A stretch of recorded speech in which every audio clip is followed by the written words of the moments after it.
The energy of completion does more to serve your consistency levels than anything else. Welcome to the Soul Sourced Podcast, unconventional business advice for the highly creative, secretly sensitive, and wildly ambitious entrepreneur. I'm your host, Christine Kane. Let's do this. Welcome, everyone, to the Soul Sourced Business Podcast. This is episode number 49. And we're going to talk about being consistent, being more consistent in your work, in your marketing, and in the communication and content, whatever it is you call it, that you put out there to your peeps, to your prospects, and how to just generally be more consistent in your life and work. And this topic is brought to you by someone who asked me about this and was in a place of a bit of self-flagellation for not being consistent enough, sort of getting inspired and motivated and then dropping the ball and having all these great ideas, and they get off to a fiery beginning and then they kind of die a slow death, or the inspiration is no longer there, or the motivation goes away, or they're just not feeling it. And the question was really geared around this podcast. So she said, so I don't understand how you keep things rolling. How do you keep it going? How do you get up for your podcast and keep that out there? So let's first take a step back and talk about why consistency matters at all. Like, who gives a shit? Like, if you're not consistent, if you're somebody who flies by the seat of your pants, if you prefer to be more adaptable and flexible, why does this matter? So to many of us who have businesses, to those people who are solo entrepreneurs, you've heard me say this a lot, but consistent marketing is what brings consistent results. And really, when we look at anything in our lives, consistent anything brings consistent results. You don't just go work out once. You don't go on one big long walk and create strong cardio health. There's so many things that require our consistency, and it's the little things that we do that add up. And it's the truth about anything. And if you're somebody who does not do well with consistency, it really is worth starting to understand, creating habits. I wrote a blog post at one point called "This is Just What I Do." And it was a real popular post. A lot of people loved it, mostly because the idea behind getting consistent with anything is really taking the emotion out of it, not requiring inspiration and the feels and all of that kind of stuff that we seem to think has to be there before we'll do anything. In fact, our thoughts about what we're about to do tend to be the things that deflate us the most. And so with that said, I am going to teach this in the following way. I'm going to start with one caveat, and then I'm going to go into two considerations, and then I'm going to go into three strategies. And this is going to be pretty fast, all right? So here we roll. The first is the one caveat, and we're going to start here. And that is because I think sometimes people look at me and the fact that I've created two businesses and I've had great levels of success and I have marketed consistently. And their image of me is that I sit back, I roll up my sleeves, and very much like an engineer, I roll through my day, I set it up, and I have these lists, and I check them off, and my team is thrilled with me, and I know exactly what to do, and I am a great manager. And that is all 100% illusion. It is not the case. I really have to work with this as well. So the truth is, I've been able to be consistent in spite of myself rather than having some magic elixir that I am now prepared to offer you like pixie dust, only if you listen to every last word that I say. The good news here, though, is that you can do this and be exactly as you are. And sometimes being consistent comes with a little bit of chaos, a little bit of delay, a little bit of procrastination. And I happen to think that's fine because at the end of the day, we're running a business and we really truly need to be more consistent in everything we do if we want those consistent results. And by consistent results, that means that, and we all know this, when you are consistently putting your work out there, writing things, creating videos, and in this case, a podcast, people tend to place a lot more trust in your ability to lead them. And so they might not sign up for whatever it is you're doing. Like all of our hope is that people are going to see what we have to put out there. We've put our flyer out, as a lot of people will say. We've announced our big thing, whatever it is. But if it's been a year and a half since you wrote to your list, or it's been even 6 months ago, they might open and be like, oh, okay, that's cool. But it's not something where they've developed any sense of trust in you. And this is why one of my 5 laws of money is that money likes consistency. And it's because when we consistently put ourselves out there, there is a level of trust that gets built in the relationship with money, in the relationship with your prospects, in the relationship with everyone around you. And even if you, like me, are not naturally consistent, like that's not your jam, there are ways that you can create a little bit more consistency in your work and life. And that brings me to the 2 considerations. So that was our first, the caveat. Now we're into the 2 considerations before we even begin to talk about this topic of consistency. The first consideration is something that is just a current energetic that I'm seeing across the board right now. Since we've had a year or more of COVID and quarantine and pandemic and highly charged emotional news feeds, I've seen in my clients, both in CK on Call, which is my high level, all access to me, and also in my masterminds, and even in just random conversations I'm having with professionals and vendors in my own world, I've had so many people say to me behind the scenes, sometimes very secretly, sometimes with a lot of shame, sometimes with just deep questioning, I don't know what's going on right now, but I don't know what I'm doing anymore. I don't know who I am anymore. I don't know what I want anymore. And if you're having these kinds of thoughts, I think it's a very deep place to go, and it's worth considering. So what we tend to do is when we have these thoughts is we try to avoid them. Like, I don't want to go there. I don't know where this is going to end up. I don't want to feel uncertain. And so what we tend to do is we beat ourselves up with things like the idea of being more consistent. And I just got to get better habits and I've just got to buckle down and go. I don't think that's always the answer. I think one of the considerations here is this really something you want to do?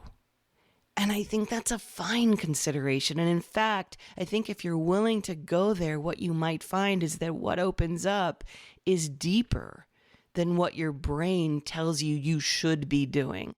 But I get that's tender territory, it's unknown territory, and it can be very scary. And that's a whole other topic because it involves more silence. It involves opening up to uncertainty. It involves kind of setting the ego aside. And I think more and more people are doing it. I know that's the space I've been in a lot in the last year and a half, actually more than that, because there's been a lot of catalysts in my own world personally and professionally that have really made me look at how do I want to do this? Where do I want this to go? And it can bring up some real deep fears and real old stuff. But I think it's worth considering rather than what our egos want to do, which is just go right to the easy answer of I need to get more consistent. I need to work harder. I need to drive myself. And I don't think that's really the answer right now. There is an evolution happening and it is worth looking at. And it's something that I will continue to talk about here. But that's a big thing. And that is something that I said to this person who asked this question, because she was pushing herself to do some things that at the end of the day, she didn't really want. It was just this should of the internet that drives us to be someone and be bigger and be better and more. And she just didn't have the deep intention around that. The second consideration is a lot of you have heard me talk about this, but it is a framework that we use here at UpLevel when we coach clients. Now, a lot of you know I use the Enneagram, but alongside the Enneagram, I use something called the Kolbe A Index. And Kolbe is spelled Kolbe. It is the last name of the woman who created the Kolbes, which is Kathy Kolbe. And in my worldview, for what it matters, is that Kathy Kolbe is doing more to ease shame on our planet than many people realize. And the Kolbes are, I'm just going to be very, very overgeneralized. The reason I have my clients do the Kolbes and the reason I coach by them is because entrepreneurs tend to have a very different work style. I'm just going to call it work style, instinctual style, than most of the rest of the world, which is truly a place of institutionalized systems. Here's how it has to roll. And so people with a certain Kolbe type, and I will do a podcast on Kolbes, I promise. I've been asked this more than anything else to speak to how I coach using Enneagram and Kolbes and how they work together. But just for now, understand that the Kolbes speak to 4 different things about how you work. One is your relationship to facts. One is your relationship to systems. One is your relationship to risk. And the last is your relationship to the physical. And so wherever you land on those spectrums, you may be somebody, like in terms of fact, who needs to dive in and get every last little fact, or you might be someone who bottom lines it. In terms of systems, you may be someone who likes a good system and you wake up and you do the same thing every single day, which is what many of our institutions and educational environments and the government, that's what we live by and run by. And it also helps when we're talking about risk management and safety and schedules and stuff like that. You may be that person, but you also may be somebody who can wing it. Like you improv and adapt every single time and you don't like a system. The next one is your relationship to risk. You may be someone who likes some risk and you like to take chances and you like ideas and you have a new idea every minute. You shit out ideas every day. It's just constant. You can't help but brainstorm and ideas are your friend. You love them. Or you're somebody who wants to mitigate risk and take no risks and have no ideas and want everything to be the same. And then the very last one, and like I said, I'm overgeneralizing these, is all about your relationship to the physical. You may be someone who envisions things, or you may be someone who likes to get in there and actually implement and do things. So with all that said, when it comes to consistency, one of the things that you have to realize is that a lot of people, the gurus out there who love to write about habits and consistency and systems and management principles, they tend to be a certain Kolbe style. And those of us who are not that style, who are not systems people, but who are ideators and improvers and in the moment people, we tend to have a lot of shame about that. And so we try to contort our natural style and we tell ourselves, oh my God, I need to be more systematized. I need to have habits and I need to, it turns into a shame spiral. And the reason I bring this up as a consideration is that self-awareness is going to be key if you're trying to become more consistent. Because if you start in on the shame spiral around you being consistent, you end up doing more damage because you're trying to be like, Peter Drucker, or you're trying to be a little more like Tim Ferriss, or you're trying to be a little more like, Atomic Habits. And I think it's really worth. It's not to say learning from people like that is a bad thing. Where it gets to be a problem is where we have this age-old habit in our lives because we grew up in a family that lived by systems, or we were the black sheep, or we always got in trouble in school because we couldn't stick to the program and the system, and all our teachers wrote all these critical things about us not being consistent. We've learned a pattern of shame that now that has become interwoven into our daily rounds. And so whenever somebody says, I need to be more consistent, I need to have more habits, I may say, yeah, that's great because you have a team and you have a business and you have a company, and those things really start to become more critical because now you're leading a team or now you have a VA, and you also have to honor your style. And there is no way you can shift your natural instinctual style. Everyone who has ever come into our company and become a director of operations or the COO and all the different positions I've ever hired, no matter what, if their Colbys are, they are high fact finders and high systems people and whatever, they look at me, the owner, the founder, the chief creative officer, and they secretly tell the team, well, we're just going to have to change how Christine operates. No, you're not. You aren't going to be able to do that. And the people who have lasted on my team, who have actually become really highly motivated and supportive people on my team, are the ones who went through Colby training, because they understand this is how I'm wired. This is how Christine is wired. And so that's why I love to bring this up, because you are naturally going to operate a certain way.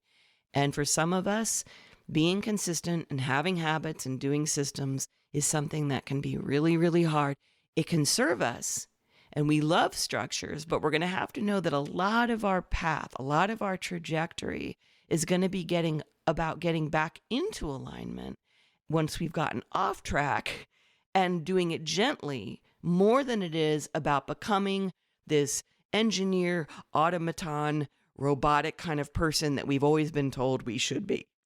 All right, so those are our 2 considerations. And now I'm going to give you the 3 strategies. And these are things that have worked for me, hands down. They're very simple, very boring. There's no pixie dust involved whatsoever, which I know it sucks. I wish I could just say, yeah, here it is. Take this one pill, bathe in this one elixir, and you'll be fixed. But the big message is you're fine. But there are some tricks that you can implement. All right.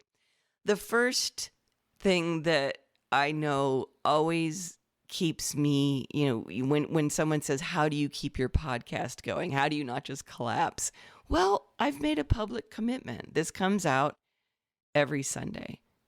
And that's just the way it is. The Soul Sourced Business Podcast comes out every Sunday. All right. So once I've made that public commitment, I tend to get pretty duty bound. Now, you may not have the duty bound thing going on. So maybe a public commitment doesn't work. But typically when my clients say, I have a newsletter, it goes out every Tuesday. I am doing, to one of my clients has something called Career Club. I think it's Career Club. My brain's not working at the moment. And she promised to do a video, a Zoom every week. And it started in COVID, and it taught her how to be more consistent where she hadn't been consistent. And when you say, here's what we're going to do, it's going to happen every week. Or I don't know if you guys remembered when my book came out at the end of the year, last year, the audio did not come out. And I did a thing where I said, I was going to do a Facebook Live or a Facebook post. I'm going to read a section of my book to you every day until that comes out. And I think it was 15 days or something like that. I forget what. But every day I had committed to do that. And once I say that, I tend to do it. And even if it had been 30, 40, 50 days, I would have done it simply because I made a public commitment to doing that. And so that's your first strategy. Where can you share publicly that you're going to do this? And this is where I see a lot of people go oh my God, I don't know if I can do that. Because what tends to happen is they know that there's skin in the game now. If we sort of skate around the edges and kind of say, yeah, I should do a newsletter. yeah, I should really go and to the gym, or yeah, I should walk a little more. All of those things are these little things that kind of dance around in our brain, and they're one of the many ideas that we have that are lovely.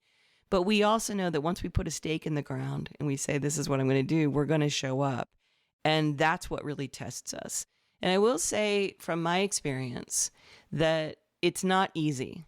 Whenever I do put a public commitment out there, whenever I do set a date, and we're going to get to that next, whenever I do that kind of thing, there is a part of me that just wants to hide. And in my book, I describe it as Wile E. Coyote. In my book, I describe the scene of that moment where Wile E. Coyote goes out and you see he's run off the cliff, and there's that pause where he looks at the camera and he realizes he's no longer got ground beneath him, and then he plummets. That's how I feel every time, because I know that once I commit, it's going to have to happen. And that's where all the self-doubt comes in, and that's where all the resistance comes up, and I don't want to do this, and wah. None of us really like that part. But that is the key. I mean, like I said, there is nothing better for me than public commitment and having a date and going, for being on the road as a musician. I canceled one show in my entire 15-year career of being a musician. And that was it. It's just that tends to work. Now, at the beginning, you may not have a lot of people on your list. You may not have a lot of people waiting and watching. But when you do something on social media or whatever, you tend to show up. And of course, if there may be very few people who watch your video, like after a while of me reading my daily videos, the percentage of people who were interested went down, and that's normal. But you make that commitment. And then the gift of it, I will say, is that you got to work through your little ego stuff, and you show up anyway. And the gift of being consistent is that the feels, what I call the feels, the ego, all of the voices, all of the things that say you should be better, you should have more people, you shouldn't do this unless you have more people. Those are all just the arena, as Brene Brown calls it. It's just those are the voices of the arena. Just consistency means you do it anyway. You show up anyway. And like I said, there's a gift to doing that. And I think it actually brings you deeper into yourself and deeper into some really cool learnings. And that's something that I really cherish about it, because otherwise I never would have done it. I'm way too ADD. The second strategy is, as I mentioned before, the deadline. So I often quote the little mantra that a lot of people say to my clients of what is the best invention ever? And the answer is the best invention ever is the deadline, because without it, there would be no other inventions. And it's very true. Once you put a deadline on it, once you say, here's when my retreat is going to be, once you have a date on it, once you say this is going to be done by then. And this is why masterminds work. It's why coaching works. Because if you have, when we have our quarterly retreats and we have said to each other, here's what I'm going to do by the next retreat, you have a deadline, there's accountability. And accountability is everything. It's similar to the public commitment, but the deadline is actually having a date. This is going to be done. So I think for me, and this is where that come back to that little caveat, when I set up my CDs as a musician, and I released 7 CDs when I was a musician, and I probably should have done more. And like I said, that's where the caveat comes in, is I wasn't always a very consistent writer. But as soon as I booked my date, hey, I'd find a producer, we'd set up a time, we'd set up a date, and a lot of the producers I worked with had pretty busy schedules, and so we had to set it a few months out. Guess what I did? I finally finished every last little song. I finally went in and I stopped futzing around with certain songs, and I got things done because there's a deadline. I've got to show up at a studio and actually have songs for this person. In fact, I have to send him demos of these songs prior to showing up at his studio.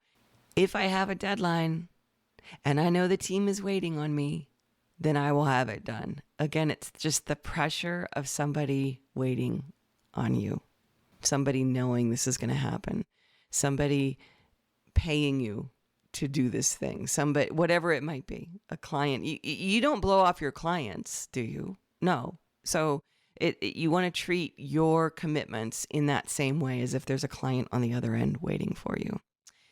The third and last strategy is to do what I call lower your baseline. And what that means is that you're really just lowering your expectations. And this comes down to more about habits. So for instance, if you have a need to be more consistent in terms of what you're going to do for your writing or what you're going to do for your marketing or your content or whatever work you have to do, instead of saying, I have to do it 2 hours a day, and you never show up for 2 hours a day, cut it back to 45 minutes. Cut it back to something you know you will do, especially with certain habits like training, working out, walking. We tend to put the bar above our head. We always are raising it. And when I'm on stage teaching this, I show the picture, like I put my hand right up, and we have the bar just above, like right at our nose, and we always keep raising it. And so we have to keep standing a little higher. And I always say lower that baseline a little bit, because getting it done, I think I did a podcast called The Energy of Completion. The energy of completion does more to serve your consistency levels than anything else. But if you're always raising that bar just a little bit, and you're always chasing it and you're never quite there, and your body, your entire cellular structure does not experience the energy of completion, then you're just doing yourself a huge disservice. And so the lowering of the baseline means you get the feeling of getting it done. And ultimately, consistency is about momentum. And it's what so many of us love the feeling of, is just that feeling of momentum, like, oh, completion every day, as opposed to a to-do list that never ends, a feeling of never getting a good dopamine snack, a feeling of always being not quite there. So instead of maybe a newsletter that is 3 pages long every single Tuesday, you lower that baseline. Maybe it's a newsletter with a bite-sized piece of information, and you stop trying to be such a perfectionist in every last thing you do. And the last point I'm going to make before we close out here kind of harkens back, and I can't believe I just used the word harkens, but there you have it. Apparently, we're back in the 18th century. But it harkens back to something I said earlier in this, and that is that a lot more about consistency for those of us who are quick starts, according to the Colbys, is that it's more about realigning, like getting back into the game, which is why we have our retreats for our masterminds. It's not about never falling off the wagon. It's about what you do when you get back on the wagon, or some metaphor that works better than that. But the thing to understand is that it's really, I always say, it's about not just about deciding, it's about redeciding. It's not just about intention, it's about re-intention. And so when you have something come up in your life that interrupts your consistency, like you were going along just fine and then you had a vacation. You were going along just fine and then you got sick. You were going along just fine and then your kid got sick, whatever it might be. And then you're off track for 2 weeks or a week or whatever. What we tend to do to ourselves is we put that bar right back where it was and we say, God, I was doing so good 2 weeks ago. I was so good and now I've gained 3 pounds or whatever it might be. But it's that shame spiral again, back to the shame thing. And the way I coach clients in their marketing and in their efforts of their business is that once you get off track, when something has happened, that's called life. What we do now is we realign. And where we go big time there is that we lower the baseline even more. So for instance, this is a game I used to play when I came back from being on the road. Instead of, I would come back from the road, I would have like a 3-week road trip. I'd be all hopped up. My whole world would be about other people just dictating where I went. I'd go to a radio station, do an interview. I'd go to a show. I'd get clapped at. I'd go to the hotel room and crash. I'd get up, and the next day I had to travel to another radio station, go do another show. when you're in a life of reaction and then you come back home and you're now in the world of creation and you say to yourself, all right, young lady, you're going to write 2 hours a day. It's not going to happen. And so I would lower the baseline, and it would be day one back from, actually day one, I wouldn't. Day one is crash day. It's unpack day. It's whatever day. But then I would start with a half hour of writing. That was my baseline. And so when you're coming back, if you want to do the realignment part of consistency, like reconsistency, you're going to lower that. You're going to start really small with that expectation. When I take a break and I go back to the gym, it's a half hour. It's 15 minutes. It's just showing up sometimes like, hey, you showed up. Yeah, you did it. Click it off your, your little to-do list, get the dopamine snack and move on. You did it. And that's how we start building momentum. We get consistent by giving ourselves the space to have a life and then realign, as opposed to people who seem to act like all they do is stay consistent and they're perfect every time. And they set up these little imaginary goals for all of us. And not, those of us who are wired a certain way simply can't reach those goals. And so the key thing is really knowing yourself and how best you are going to be consistent. And I hope this helped. I hope this little rant on being consistent helped and made you realize that, doing these podcasts is not something I just, crank out and I take time with them. Sometimes it's chaotic. Sometimes I'm very last minute, but that's how I be consistent. And speaking of this podcast, thank you so much for listening. I really appreciate it. If you got something out of this episode, would you do me a favor? Will you head over to wherever you listen to the podcast and leave a review, like a 5-star review, and write something for me? I would so appreciate that. This is how we grow. This is how we're doing it. We're doing it more organically. And I really love that. I love reading them. And I'm really grateful for the reviews you guys have left. It makes my heart sing. And thanks you all so much for listening. And I will see you next week. Got a room full of daydreams. Got a shelf for a broken heart. Got a script for a movie scene now. Sit and wait for the show to start. Blame it all on a